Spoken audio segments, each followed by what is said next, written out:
அதிமுகவில் எடப்பாடி பழனிசாமி தலைமை மீது அதிருப்தி இல்லை என முன்னாள் அமைச்சர் தங்கமணி நிரூபித்துள்ளார். கொங்கு மண்டலத்தில் அதிமுகவின் முக்கிய நிர்வாகிகளில் ஒருவரான முன்னாள் அமைச்சர் தங்கமணி கட்சியிலிருந்து விலகி திமுகவில் இணைய உள்ளதாக தகவல் வெளியானது. சாகும் வரை அதிமுகவில் தான் இருப்பேன் என தங்கமணி அறிக்கை வெளியிட்டு வதந்திகளுக்கு முற்றுப்புள்ளி வைத்தார். இந்த நிலையில் எடப்பாடி பழனிசாமி மேற்கொண்ட திருச்சி சுற்றுப்பயணத்தின் போது உடன் சென்ற தங்கமணி பிரச்சாரத்தின் போது அருகிலேயே நின்றிருந்தார்.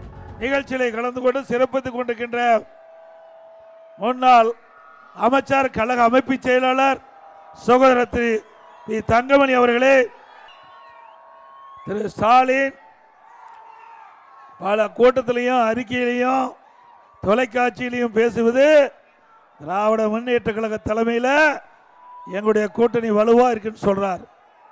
திரு ஸ்டாலின் அவர்களே, இந்த துறையூரை கொஞ்சம் திரும்பி பாருங்க. இங்கே மக்கள் வெள்ளம் எப்படி இருக்குது என்பது நேரலையில பார்த்துட்டு இருப்பீங்க. ஆக நீங்க கூட்டணி பலம், எங்க கட்சிக்கு மக்கள் பலம் இருக்குது.